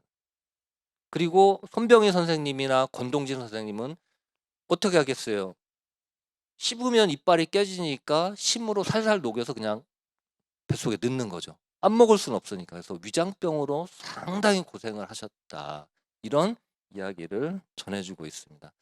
그래서 이 감옥은 사실 2년이든 4년이든 5년이든 그 기간도 중요하지만 처음에 들어와서 이 생활에 적응을 할 수 있느냐 없느냐. 만약에 한두 달, 6달 내 적응이 안 되면 심한 병마에 시달려서 옥사하는 경우가 굉장히 많습니다. 그리고 더위와 추위 때문에 시달리는 경우가 굉장히 많다라고 하는 것이죠. 자, 우리 이분 잘 아시죠? 퀴즈를 내려고 했는데 제가 안창호라고 써버렸네요. 네, 도산 안창호 선생님입니다. 1919년도 임시정부에 내무총장 겸 노동국 총판을 하시죠. 그런데 조금 다른 점이 있습니다. 앞서의 분들은 조금 이 모습들이 감옥 안에서 굉장히 힘든 모습으로 보이는데 안창호 선생님은 지금 양복을 입고 굉장히 멋있는 모습을 하고 있죠.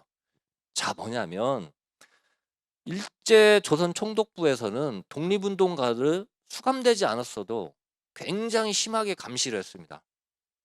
네, 안창호 선생님도 이 사진은 1929년도의 사진인데요. 29년도면 안창호 선생님이 수감됐을 때가 아니란 말이죠. 근데도 이미 이 사진 밑에 보면 한자로 되어 있지만 형사과에서 복사했다 이렇게 써져 있어요. 안창호 선생의 사진을 입수해서 이러한 범죄자 카드에 붙이고 전국 경찰에 뿌립니다. 뿌려서 얼굴을 알리게 한 거죠. 이렇게 철저하게 독립운동가들은 감시 속에서 살았다. 자, 이 사진도 역시 마찬가지 사진인데 여러 명의 사람들이 있는데 이 사진은 1927년도에 형사과, 경기도 경찰부 형사과에서 복사했습니다라고 밑에 써져 있습니다. 이 중에 임시정부에서 활동하신 분이 선우혁이라고 하는 분인데요. 잘 안 보이시니까 이렇게 표시를 하겠습니다. 임시정부 교통부 차장 겸 위원을 했는데 아까 우리 그 처음에 그 마술 스토리텔러 하셨을 때 유심히 보신 분 있을지 모르는데 거기에 나왔습니다. 그 명단이. 선우혁이라는 분이고 이 중에 또 정성심이라고 하는 분이 있는데 이분들이 아마 같이 활동하셨던 분들의 단체 사진인 것 같은데 여기 이분이 정성심이라고 하는 분인데 이분이 최근에 2019년도에 또 독립유공자로 공훈을 받으셨습니다. 이렇게 독립운동가들을 심하게 감시했는데 아주 노골적으로 이 뒷면에 뭐라고 썼냐면 이렇게 써놨죠. 고등과 수배용.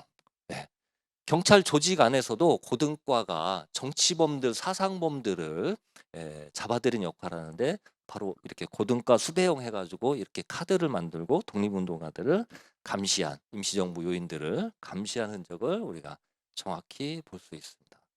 자, 서대문영무소가 8년도에 만들어지고 20년도 초반에 다시 한번 크게 확장됐는데 또 확장을 거듭하죠. 이거 30년대 초반의 사진인데 여러분들 보시는 위치로 오른쪽은 공장 지역입니다. 노역을 했던 장소이고 아까 보여드렸던 사진에서 이제 어느 정도 얼개가 갖추어져 있는 모습이 되겠습니다. 30년대 사진이 되겠고요.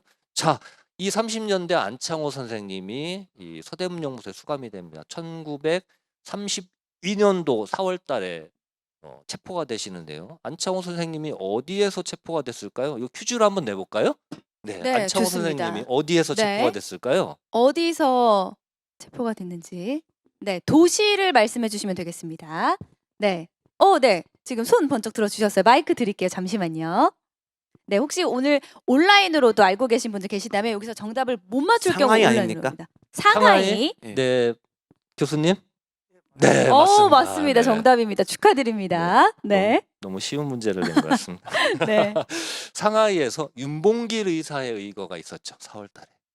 그리고 의거 날인가 의거 다음 날 일제 경찰에 체포돼서 그러니까 국내로 압송됩니다. 제물포에 내려서 경찰 조사를 받고 조사를 받을 때 찍은 사진이에요. 그러니까 시간이 좀 걸리겠죠. 국내로 오는 동안. 그래서 32년도 7월 4일 날 경기도 경찰부 형사과에서 찍은 사진입니다. 앞서 보여드린 아까 감시용 카드에 있는 안창호 선생님 모습과 어떻습니까? 좀 다르죠? 굉장히 고생한 얼굴이 그 흔적이 역력합니다. 이 당시에 안창호 선생님을 본 다른 분의 기록에 의하면 피골이 상접했다. 이렇게 기록을 남기고 있습니다. 그리고 뒷면에 이제 그래서 여기 주소 부분에 한자로 되어 있는데 중간에 진화 상해 불개 중국 상해의 프랑스 조개에 이렇게 돼 있습니다. 주소가. 그리고 죄명은 치안유지법 위반이 되겠죠. 자, 그리고 이제 임시정부에서 활동한 여운형 선생도 29년도에 상해 야구장에서 영국 경찰한테 체포가 됩니다. 영국의 식민 지배를 굉장히 비판을 했거든요. 일본 경찰에 넘겨져서 국내로 압송돼서 안창호 선생님이 원래 머리가 까맣습니다. 언제 머리가 쉬냐? 자, 보시면 감옥 소독의 병은 5가지인데 격투 중에 귀가 상하고 옥에서 주는 밥을 먹다가 돌을 깨물어서 이게 바로 아까 이승우 선생의 돌이 많이 섞여 이가 나갔고 감옥에 갇힌 지 며칠 못 가서 신경통이 격렬하게 일어났다. 그 통에 머리와 수염이 이렇게 새어버렸다. 머리가 하얘집니다. 그리고 불면증 치질에 시달 기름기가 없으니까 치질에 굉장히 고생을 하십니다. 자, 서대문 형무소뿐만이 아니라 대전에서도 형무소가 있었는데 안창호 선생님이 이쪽으로 이감이 되셨고 33년도에 자 이렇게 편지를 보내십니다. 그런데 이 편지 내용은 대전 형무소는 좀 좋다라고 아내 혜련에게 보내는 편지인데 이렇게 안창호 선생님은 가족들을 감옥 안에서 생각을 했던 것 같아요. 감옥이 좋을 리가 만무하겠죠. 특히 대전 형무소는 사상범을 전용으로 수감하는 아주 악명 높은 감옥이었습니다. 이런 모습이었고요. 예. 편지에 보면 항상 이렇게 써 있습니다. 나의 사랑하는 아내 혜련. 예. 감옥에 있으면서도 이 안창호 선생의 주요 이제 그 어록 중에 애기 애타가 있죠. 나를 사랑하고 남을 사랑하고 좀 더 나가면 나의 인격 수양이 되고 남을 인격 수양시키고 그걸 몸소 실천하신 것 같습니다. 35년도에 추록할 때 모습인데요. 대전형무소에서 옆에 여운형 선생이 이제 마중을 나와 있습니다. 자, 이 사진은 이제 마지막 단계인 35년도에 사상범을 전용으로 감금하는 시간이 많이 지났죠? 네, 이제 슬슬 마무리해 네, 주시면 감사하겠습니다. 감금하는 구치감이 네. 생기는데 이 부분만 설명하고 마치도록 하겠습니다. 요 아랫부분입니다. 아까 사진에 없던 부분인데 사상범만을 전용으로 독방에 감금하기 위해서 구치감이라는 건물을 35년도 5월 달에 만들어서 여기에 독립운동가들을 수감하는데요. 이분은 상해에서 우리 통일신라 시대 때 화랑제도를 본딴 조직을 만들겠다 그래서 화랑단을 만들어서 독립운동가 임시정부 연락 업무 그리고 독립운동가 송영, 환영 업무 뭐 이런 걸 합니다. 그러니까 독립운동이라는 게 꼭 무기를 들고 싸우고 누구를 처단해야만 독립운동이 아닌 거죠. 그 조직이 운영되기 위한 저변의 활동도 독립운동이었다. 그리고 국내 잠입해서 활동하다가 체포돼서 징역 5년을 받았으니 안창호 선생님도 징역 5년을 받았거든요. 굉장히 세게 활동을 하셨죠. 자, 이제 정리를 하도록 하겠습니다. 안창호 선생님도 바로 이 구치감에 다시 수감이 되었고 38년도에 서거를 하셨고요. 이렇게 힘들었고 김동삼 선생님도 감옥 안에서 이렇게 서거를 하시고 맙니다. 그리고 오동진 선생님도 감옥 안에서 서거를 하시게 되죠.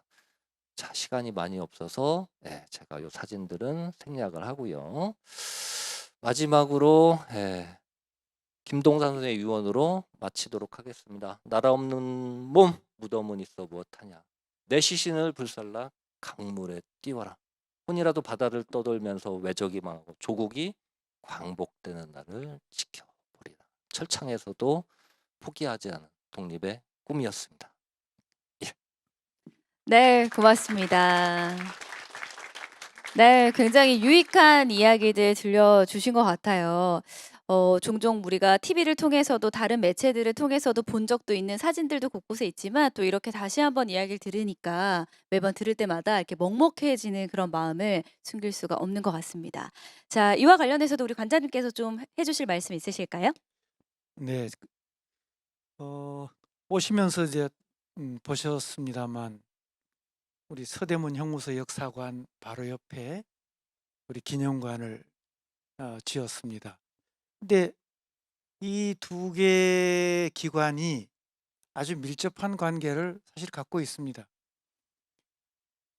국내에서 독립운동을 하다가 서대문 형무소에 옥고를 치른 뒤에 상하이로 망명해서 임시정부에 참가하신 분, 이거 제1유행이라고 한다면 아마 대표적인 분이 김구 선생 같은 분 아닐까 싶고요.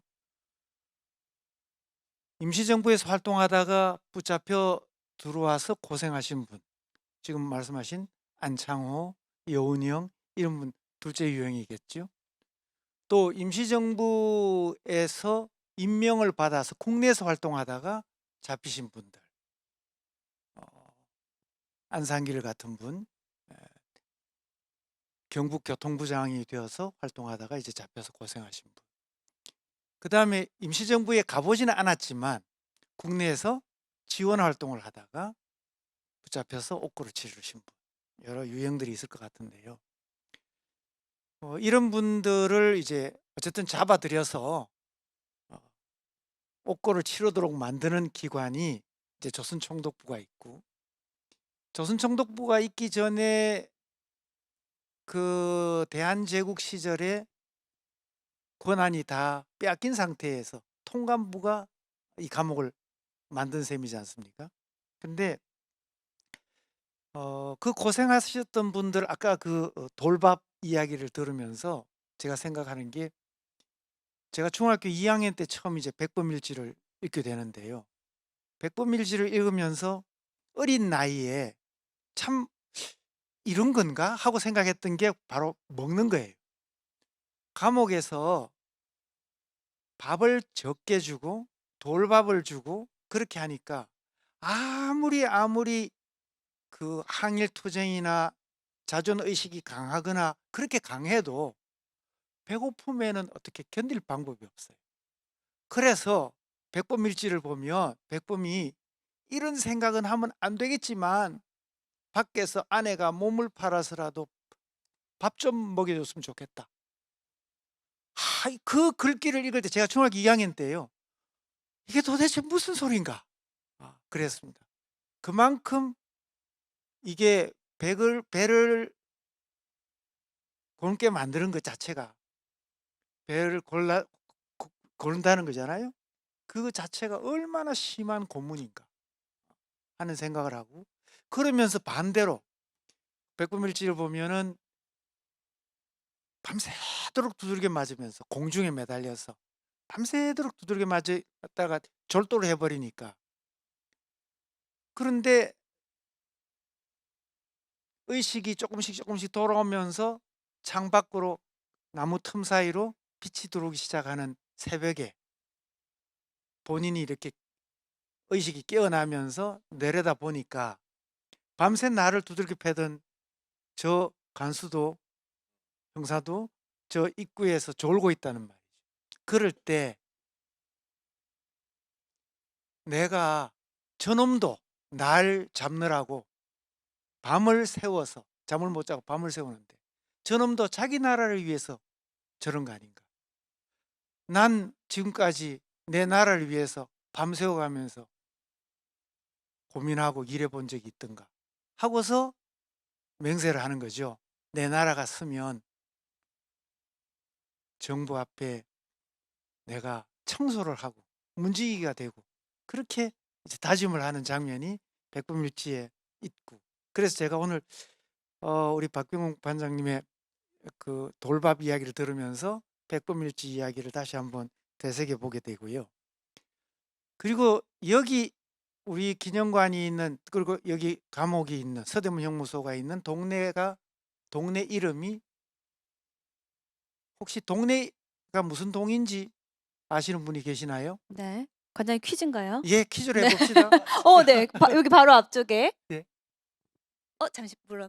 예, 현저동. 네. 네, 맞습니다. 그 현자가 고개현이에요. 고개현. 무학재 고개 바로 밑에 있는 아래저자. 그러니까 무학재 바로 아래에 있는 동네라고 해서 현저동입니다. 현자가 매산에다가 볼견자를 써요. 그런데 1926년 60만세 운동을 총괄 기획해서 붙잡혀 들어온 분이 권오설 선생이 있는데, 그분이 31년 4월 7일 날 여기에서 맞아서 돌아가셨어요. 그런데 그 권오설 선생의 편지를 보면 편지 봉투에 주소를 쓸 것 아니에요. 그 주소에 이 고개 아래, 현저동이라니까요. 고개 아래 우리에서, 우리, 소우리, 돼지우리, 집우리, 예, 그 현저동이라는 표현을 이 고개 아래 우리에서 썼다고. 그랬을 때 그분들이 얼마나 여기에 대하여 아직도 주소란에서도 그 저항 정신을 보여주었던가, 그런 생각이 듭니다. 시간이 많이 돼서 저는 여기서 마치겠습니다. 네, 고맙습니다. 자, 그럼 이번에도 이제 여러분께 좀 질문을 받아보도록 할 텐데요. 궁금한 점 있으신 분 계실까요? 네, 가장 여기 앞쪽에 마이크 전달 부탁드려요. 네, 앞에 여성분. 네. 네, 그 서대문 형무소가 옛날에 경성감옥이라고 했던 것처럼 우리나라 입장에서는 별로 좋지 않은 그런 장소일 것 같은데 아직도 잘 유지가 되고 있는 이유가 궁금합니다. 네, 관장님 답변 부탁드립니다. 이거 질문해 주셔서 감사합니다. 우리도 감옥개혁기에 자체적인 감옥개혁 움직임이 있었죠. 이제 서구 유럽은 근대화되면서 기존의 뭐 태형이나 때리는 형벌이나 그다음에 유배형 이런 것을 벗어나서 울타리를 두르고 인신을 구속하는 이제 자유형 제도가 시작이 됐죠. 그래서 기존의 유배형을 천리는 뭐 징역 1년, 삼천리는 징역 10년 이렇게 환산을 해서 그런 움직임이 있었던 차에 우리 선생님 질문하신 대로 일제 침략과 맞닥뜨리면서 자체적인 감옥 개혁이 좌절됩니다. 그리고 이제 통감부가 설치되고 정미, 이른바 정미조약, 한일 신협약이 설치가 되면서 사법권을 빼앗겨 버리죠. 그래서 감옥 계획이 일본에 의해서 만들어지고 말씀하신 대로 우리 입장에서는 결코 그 감옥이 탐탁한 감옥은 아니었죠. 더군다나 초기에 의병들이 많이 수감이 되었고 1910년 강제병합 이후에는 이른바 항일 독립운동했던 사상범들이 많이 수감이 되었으니까요. 그래서 사실은 1945년도 이후에 이 감옥은 어떤 형태로든 변화를 맞이했어야 되는데 45년도 이후에 문을 딱 닫아버리면 해방된 정부에서 수감할 곳이 없기 때문에 문제가 되잖아요. 그래서 감옥으로 1987년도까지 운영이 됐습니다. 그게 또 어떻게 역사의 아이러니죠. 그렇게 운영이 됐고 1987년도에 감옥이 당시에 서울 구치소였는데 87년도에 경기도 의왕시로 옮겨갔어요. 물론 그때 철거하자는 움직임이 많이 있었죠. 흉물이다 그래서. 그런데 다행히도 독립운동가들 후손과 또 우리 김희곤 관장님 같은 역사학계에 계신 분들이 반대를 해서 지금 전부는 아니고 일부만 남겨놓고 기념관으로 자리하게 됐습니다. 그러니까 거꾸로 생각하면 45년도 이후에 이 감옥의 기능이 정지됐다면 지금 없어졌을 것 같고요. 다행히 87년도까지 그나마 감옥으로 운영이 되어서 그나마 지금 조금 남아있는 정말 역사의 아이러니를 되풀이하고 있는 것 같습니다. 물론 지금은 저 감옥이 의미는 일제강점기에 지어진 우리가 피해의 상징이지만 거꾸로 생각하면 제가 포기하지 않는 독립의 꿈이라고 했잖아요. 그 안에서 그들이 노래했던 자유와 평화를 상징하는 또 자유와 평화의 상징으로 이용되고 있으면 너무 나쁘게만 봐주시지 마시고요. 예, 아주 좋은 뜻으로 의미를 받아들였으면 좋겠습니다. 네, 답변 고맙습니다. 또 아까 같이 손 들어주셨던 네, 저희 마이크 드릴게요. 관장님께서 그 다양한 많은 독립문가분들에 대해서 설명해 주셨는데 그분들 중에서 관장님께서 개인적으로 가장 인상 깊거나 아니면 우리 그런 롤모델로 삼으시는 그런 분 있으신지만 말씀해 주시면 감사하겠습니다. 네, 우리 아까 작가님 말씀처럼 누구 한 명을 거론하기는 정말 어려운 일인데요.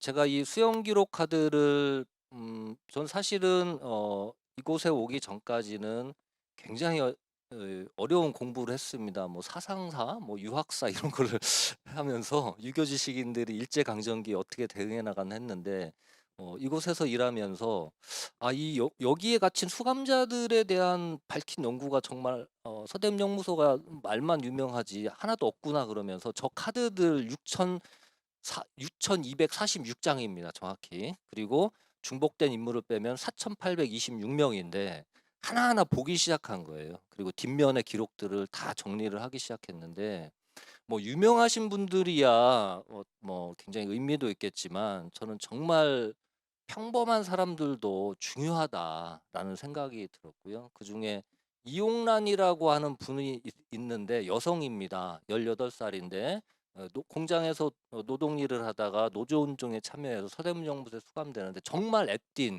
정말 그 우리 18살 학생 같은 얼굴을 하고 있어요. 근데 안타깝게 그런 분들은 이 기록만 있지 자료가 충분치 않아서 독립유공자로 공훈을 못 받았지요. 뭐 그분이 지금 기억이 나고요.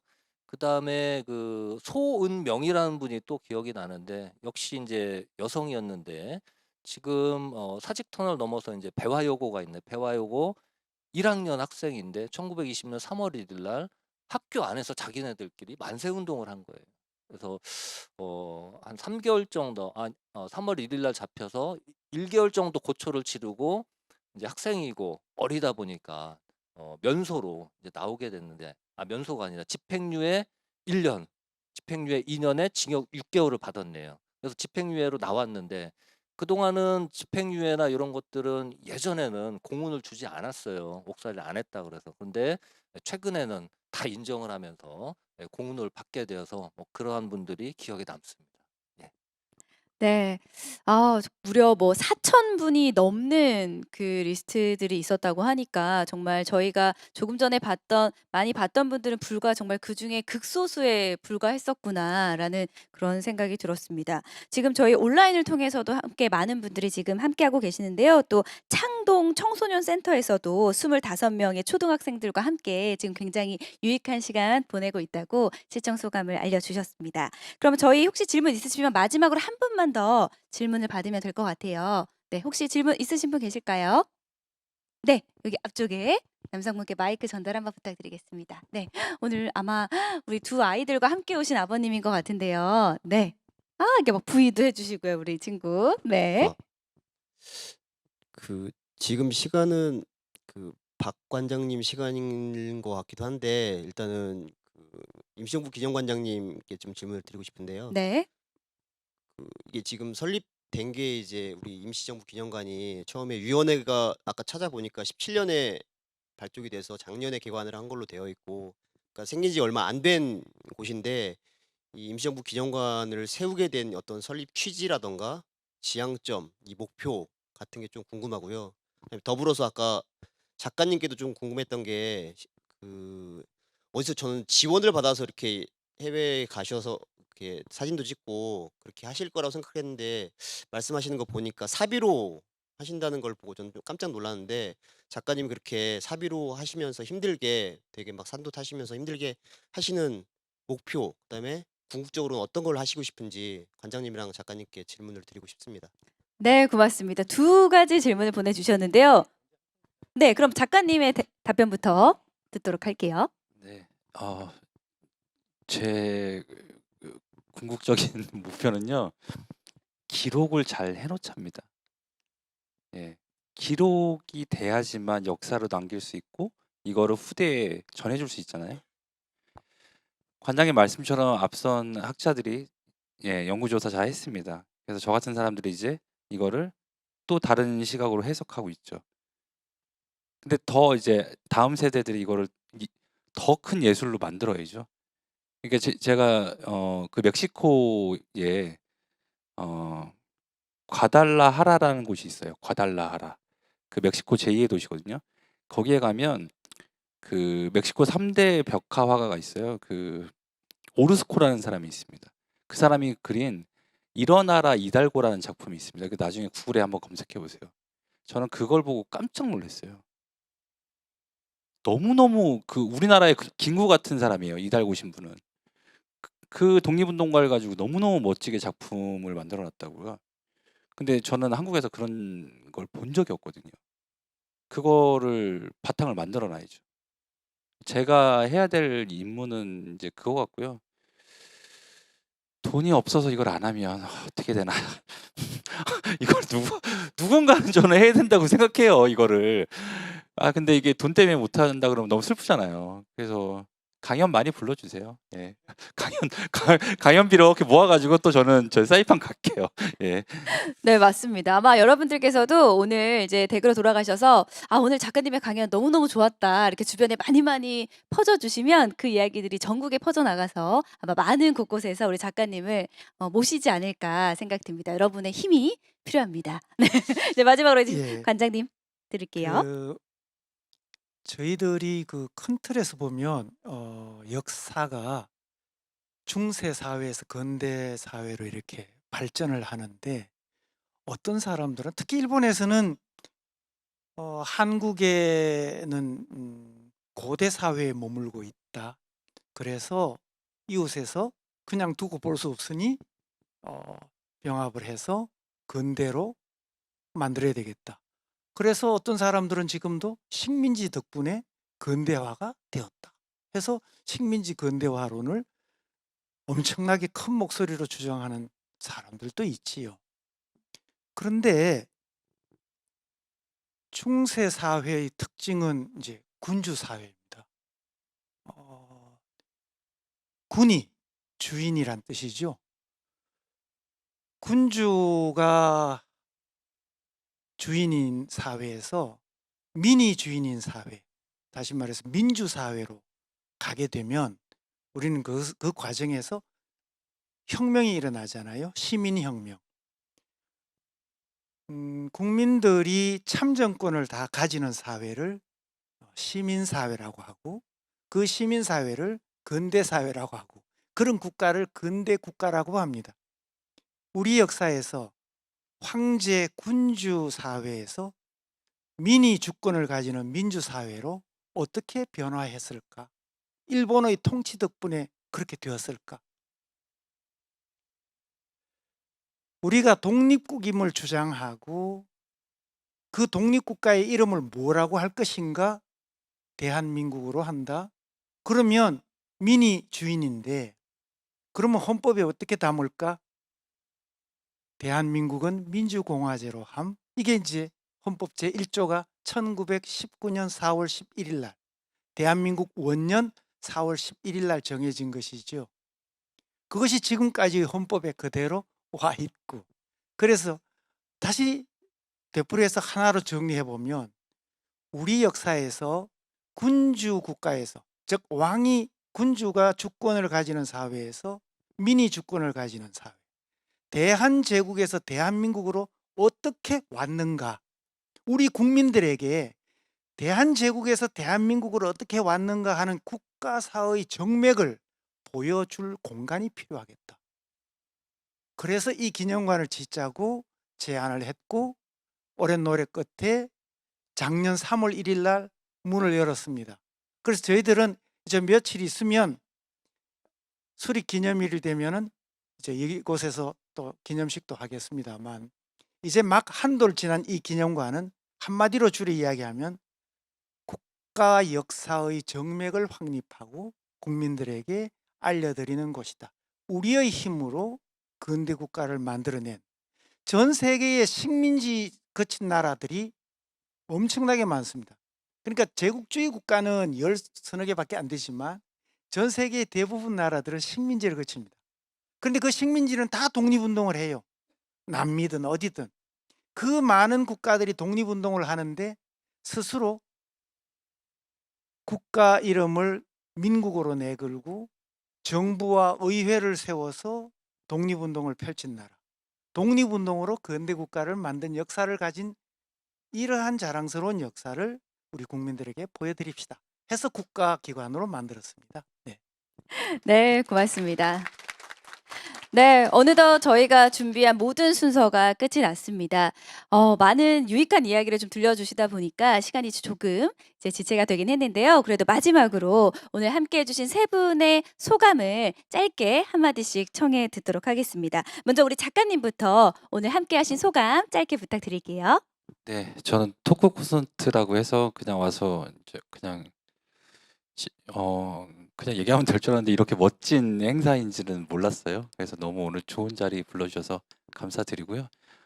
기억과 기억을 이어나가는데 같이 동참해 주셨으면 좋겠습니다. 감사합니다. 네, 고맙습니다.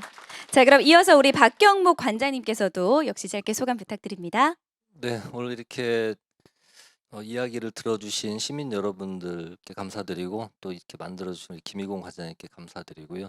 독립운동이라는 것은 과거의 일이 아니라 지금 우리가 가슴에 담아야 할 일이다. 그리고 이렇게 일상에서 항상 쉽게 기억하고 기념하는 이러한 것들이 많이 만들어져야 되겠다.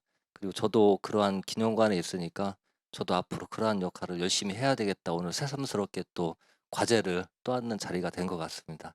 감사합니다. 네. 저희들이 그 연구자들은 항상 이런 고민을 합니다. 학술 강연회라고 하는 이름을 내걸면은 논문을 발표하거든요. 듣는 사람들은 되게 노인들이고 어렵습니다. 그래서 저는 이원화하자. 학술 논문 발표는 연구자들만 와서 아주 얼굴 붉히면서 다투면서 논문 발표하고 발전을 꾀하자. 그리고 이런 그 연구된 내용을 대중들한테 전달하는 것은 쉽게 가자. 그래서 원래 토크 콘서트로 가자 해서 원래 4번을 준비하고 있습니다. 오늘이 그 첫 번째고 다음 달 4월 13일 날 2번째 콘서트가 또 있습니다. 그때는 임시정부 사람들의 가족들에 관한 이야기들이 4월 11일 날 특별 전시를 시작하고 그리고 이틀 뒤에는 그분들이 살았던 이야기들을 중심으로 여러분들을 만나 뵙게 될 것 같습니다. 소감보다는 다시 뵙기를 바라는 인사로 마치겠습니다. 네, 오늘 정말 아주 애정어린 그런 유익한 말씀 해주신 우리 세 분께 여러분 다시 한번 큰 박수 부탁드리겠습니다. 네, 고맙습니다. 자, 이렇게 오늘 여러분을 위해서 준비했던 저희 토크 콘서트 모두 끝이 나는데요. 말씀해 주신 것처럼 오늘이 끝이 아니고요. 오늘은 1회였습니다. 그리고 오늘 4월 13일 목요일 다시 여러분들을 만나 뵙게 될 텐데요. 그때는 대한민국 임시정부 사람들은 어떻게 살았을까를 주제로 여러분과 함께 만날 준비를 하고 있겠습니다. 그리고 여러분 돌아가실 때 받으셨던 그 에코백 안에 보시면 저희 만족도 조사를 할 수 있는 아마 페이지가 준비가 되어 있어요. 펜하고 같이 준비가 되어 있는데요. 여러분 잊지 마시고 꼭 거기 조사해 주시고 나갈 때 주시면 저희가 또 다음번을 토크 콘서트를 준비하면서 더 유익한 시간 만드는 데 도움이 되니까요. 꼭 한 분도 빠지지 않고 작성 부탁드리고요. 그리고 온라인으로 함께 하셨던 분들 가운데서도 저희 아마 링크가 준비가 되어 있습니다. 그래서 온라인을 통해서도 만족도 조사 참여해 주시면 감사하겠습니다. 그럼 이것으로 대한민국 임시정부사 토크 콘서트 대한민국 임시정부를 만나다 이것으로 모든 순서 마치도록 하겠습니다. 함께 해주신 모든 분들 고맙습니다.